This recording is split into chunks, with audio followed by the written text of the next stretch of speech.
बोले तारा बनाएगा आपके जीवन को फिर से खुशहाल। नमस्कार, सिटी तहलका के बोले तारा कार्यक्रम में आप सभी का स्वागत है। दोस्तों, आजकल इस भागदौड़ की जिंदगी में सभी के जीवन में किसी न किसी तरह की परेशानी जरूर रहती है, जिसके कारण हम तकलीफों का काफी सामना करते रहते हैं और अपने परिवार या फिर किसी भी अन्य व्यक्ति से अपनी बातों को साझा भी नहीं कर सकते। और ऐसा करने से हम अपनी परेशानियों के पहाड़ को और भी बड़ा करते जा रहे हैं। इसीलिए आपकी परेशानियों के निवारण के लिए हम आपका सामना करवाते हैं ज्योतिष विशारद की डिग्री से सुसज्जित और 25 वर्षों के अनुभवी पंचकुला में मौजूद त्रिवेद ज्योतिष केंद्र संचालक वरिष्ठ ज्योतिषाचार्य एवं वास्तु शास्त्र स्पेशलिस्ट सुरेंद्र कुमार सूद जी से।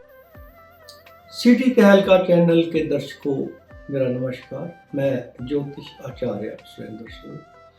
पिछले एपिसोड में दर्शकों हमने आपको याद होगा रुपेश जी की कुंडली का कुछ विश्लेषण किया था।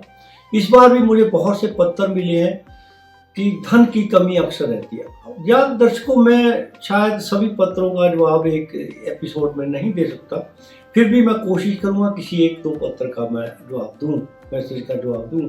लेकिन अभी हम धन भाव पे जब बात की थी तो मैंने आपको बताया था उनके द्वितीय और एकादश भाव को हमने पूर्णतः विश्लेषण किया था। लेकिन इसके साथ साथ मैंने ये भी कहा था कि जब भी किसी कुंडली में अगर हमें धन भाव देखना है, धन देखना है, तो 2, 5, 9, 11, 12 भाव को अवश्य देखेंगे। अभी मुझे एक दर्शक का सुरेश जी का पत्र मिला है, मैसेज मिला है। उन्होंने बड़ा अच्छा प्रश्न किया है। उनका प्रश्न है कि ज्योतिषाचार्य जी, आपने बोला कि 2, 5, 9, 11, 12 भाव को धन के लिए देखेंगे, 10 को क्यों नहीं देखेंगे? 10 तो कर्म भाव है। जब कर्म ही नहीं होगा तो वह धन कहां से आएगा? तो दर्शकों, श्रेष्ठ जी, मैं आपको विशेषता बता दूं कि 10वां भाव वास्तव में कर्म का है, इसमें कोई शक नहीं। कर्म उसी से देखा जाएगा। लेकिन आपने बहुत से जातक देखे होंगे, बहुत लोग देखे होंगे, कर्म बहुत कम करते हैं लेकिन धन तो है। लेकिन इसमें मैंने आपको 5, 9, 11, 12 भाव भी बोला है, 2 के साथ साथ 9वां भाव जो है ये है, पहली बात भाग्य है। भाग्य ही नहीं होगा तो धन नहीं मिलेगा। नंबर 2, ये 10वां का द्वादश है कि आपके कर्म का खर्च कहाँ हो रहा है। अगर आपका खर्च कम, जो कर्म है गलत जगह पे खर्च हो गया तो भी तो कर्म से पैसा नहीं मिलेगा। इसलिए यहाँ 10वां को नहीं, 9वां भाव को प्राथमिकता दी गई है धन के मामले में। कर्म जब देखेंगे तो कर्म में 10वां भाव ही देखेंगे। तो यहाँ पे अब हम देखें कि 5वां भाव, हमने जैसे द्वितीय देखा था, आज हम यहाँ 5वां की बात करेंगे। अब 5वां भाव पे भी अगर किसी शुभ ग्रह की दृष्टि पड़ती है, 2 ग्रह की, अगर शुभ 2 ग्रह की दृष्टि पड़ती है तो उस जातक को जाने धन मिलता रहता है। जो 5वां भाव है ये हमारी शिक्षा का भी है, ये हमारे दोस्तों का भी है, ये हमारे पिछले कर्मों का भी भाव है, क्योंकि ये 9वां से 9वां है। 9वां भाव इस जन्म के कर्म को शो करता है, भाग्य को, और ये पिछले भाग्य को। और 5वां भाव ही एक ऐसा भाव है कुंडली में जिसके ऊपर हमारा कोई कंट्रोल नहीं। हम इसे कंट्रोल नहीं कर सकते, इसे कंट्रोल प्रभु करते हैं। अतः इसके ऊपर विशेष ध्यान देने की बात है। अगर हमने पिछले जन्म में कोई पाप कर्म किए हैं तो वह हमारा 5वां भाव हमें दर्शाता है कि हमने क्या किया। अगर ऐसा बहुत ज्यादा होगा तो वह इस जन्म में जरूर हमें फल भुगतने पड़ेंगे। लेकिन इसमें इतना डरने की आवश्यकता नहीं। ज्योतिष आपका मार्गदर्शन करती है। अगर 5वां भाव पे ऊपर भी 2 या 2 से अधिक पापी ग्रहों की, यानी मैलेफिक प्लैनेट्स की दृष्टि या वहां पे विराजमान है, तो आप उनके उपाय करिए, आपको फल तो अवश्य मिलेगा। 100% तो नहीं, 50 से 60% यह ठीक होने की यहाँ पे क्षमता बन जाती है। अब आगे आएंगे हम 9वां भाव। 9वां भाव को दर्शकों हम भाग्य का भाव भी कहते हैं। देखिए, अक्सर बोल दिया जाता है कि आदमी लेबर नहीं करता इसलिए पैसे नहीं बनते। नहीं, ऐसा नहीं है। पैसा बनने के लिए भी भाग्य की आवश्यकता है। देखिए, एक लेबर, एक मजदूर दिन भर ईंट ढोता है, शाम को रुपए कितने मिलते हैं? 500। वो भी महीने में 10 दिन मिलते हैं या नहीं मिलते, ये नहीं पता। लेकिन वहीं एक कंपनी का एम्प्लॉय है, मान लो एक सीईओ है किसी बड़ी कंपनी में, वो करोड़ रुपया 1.5 करोड़ रुपया पर मंथ की सैलरी लेता है और केवल 2 घंटे या 3 घंटे ऑफिस जाता है। ये उसका भाग्य है। भाग्य अगर मजबूत होगा तो कई चीजें गौण हो जाती हैं। कुंडली में भाग्य भाव का मजबूत होना अति आवश्यक है। और यहाँ पे भ्रमवश कुछ लोग भाग्य में कौन सी राशि है क्या है उसको बिना पूर्ण विश्लेषण किए अक्सर आप किसी पंडित जी के पास जाइए, वह आपको 1, 5, 9 भाव में से किसी एक भाव का स्टोन बता देंगे। ऐसा है नहीं।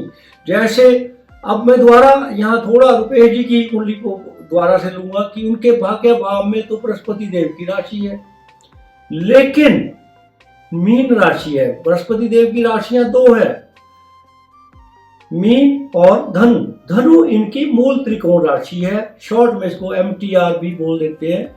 मूल त्रिकोण राशि जहां होगी वहां का फल ग्रह 70% देता है।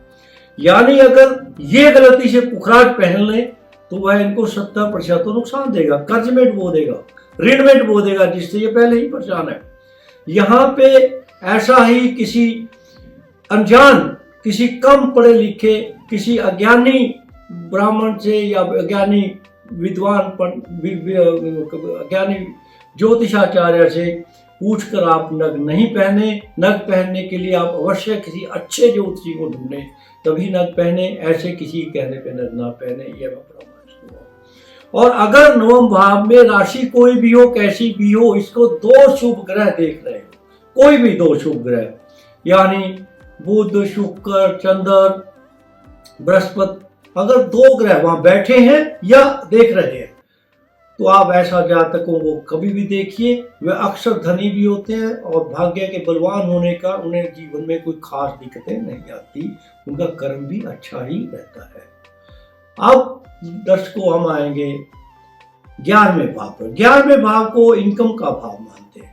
यहाँ पे थोड़ा उलट है, यहाँ जितने पापी ग्रह होंगे उतना अच्छा, वह आप अत्यधिक धन देंगे। वैसे तो एकादश भाव में हमारे पौराणिक ये मानकर चलते हैं कि यहाँ कोई भी ग्रह हो, कैसा भी ग्रह हो, वह फल अच्छे ही देगा। अगर यहाँ 2 या 3 से ग्रह अधिक हैं तो अक्सर ऐसे जातकों को इनकम तो होती ही रहती है। अब आएंगे द्वादश भाव पर। द्वादश भाव विदेश यात्रा को भी दर्शाता है। द्वादश भाव आपके बेड कंफर्ट्स को भी दिखाता है। शादीशुदा जीवन में इसका मजबूत होना बहुत जरूरी है।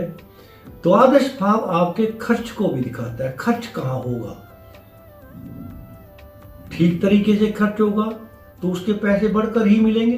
अगर कोई इन्वेस्टमेंट आपने की और वो गलत हो गई तो आपको नुकसान हो सकता है। इसलिए द्वादश भाव को देखना अत्यधिक जरूरी है। दूसरा, एकादश का द्वितीय, यानी एकादश की धन पूंजी तो द्वादश ही है। अगर वो गलत हो गई तो कैसे आप जमा पूंजी करोगे, नहीं हो सकती। तो यहाँ पे द्वादश भाव में भी हमें देखना होगा कि इस भाव के ऊपर कितने बुरे ग्रह, कितने अच्छे ग्रह प्रभाव डाल रहे हैं। दर्शकों, मैं नॉलेज से एक आपको बता दूं, जिस भी भाव को 2 से अधिक शुभ भाव पर ग्रह देखेंगे वह हमेशा उन्नति पर जाएगा। हर भाव का अलग अलग महत्व है। और जिस भी भाव को 2 पापी ग्रह देखेंगे वह अवश्य वहां पे उसका नुकसान करेंगे। अतः ऐसे अपनी कुंडली का पूर्णतः विश्लेषण एक बार जरूर करवाएं। एक बार विश्लेषण अगर हो जाए तो अच्छा ज्योतिषी आपको एक बार में कम से कम यह तो सारा बता ही देगा कि कौन सा भाव आपका सदा प्रफुल्लित रहेगा, कौन से भाव से अक्सर आपको दिक्कतें आएंगी। अगर आपको यह पता चल जाए तो नेचुरली आपको दिक्कतें कम आएंगी। दर्शकों, भाग्य को कोई नहीं बदल सकता, यह सत्य है, लेकिन भाग्य को कमी में सुधार किया जा सकता है। ज्योतिष के ग्रंथों में बहुत ऐसे उपाय बताए गए हैं जिससे हमारे भाग्य में बहुत ज़्यादा सुधार होता है। हमारे दुष्कर्मों का भी प्रभाव कम होने लगता है जब हम उपाय करते हैं। असलियत में हम उपाय के तौर पर जो पाप कर्म हमने कभी पिछले जन्म में की है उसका रिजल्ट हम यहाँ भुगतते हैं। हम पूजा या दान या जो मंत्र जप हम करते हैं उस रूप में हम उन पापों के लिए माफी ही मांगते हैं, अतः हमें वहां पे इसका फल भी अवश्य मिलता है। मैं आज फिर आपको दोहराऊंगा दर्शकों, अगर आपको किसी अपनी कुंडली में ऐसी अत्याधिक दिक्कत आती है, धन की ही नहीं किसी भी चीज की, आप हमें मैसेज कर सकते हैं। हम अपने किसी ना किसी एपिसोड में आपके प्रश्न का उत्तर जरूर देंगे और आपको उसके उपाय भी बताएंगे, और परमात्मा चाहेगा तो आपको लाभ भी अवश्य होगा। तो ये थे हमारे साथ 25 वर्षों के अनुभवी पंचकुला में मौजूद त्रिगवेद ज्योतिष केंद्र संचालक वरिष्ठ ज्योतिषाचार्य एवं वास्तुशास्त्र स्पेशलिस्ट सुरेंद्र कुमार सूद जी। आशा करती हूँ आपकी सभी समस्याओं के निवारण हो गए हों और नियमित चलने वाले हमारे इस कार्यक्रम बोले तारा को जरूर देखते रहिए।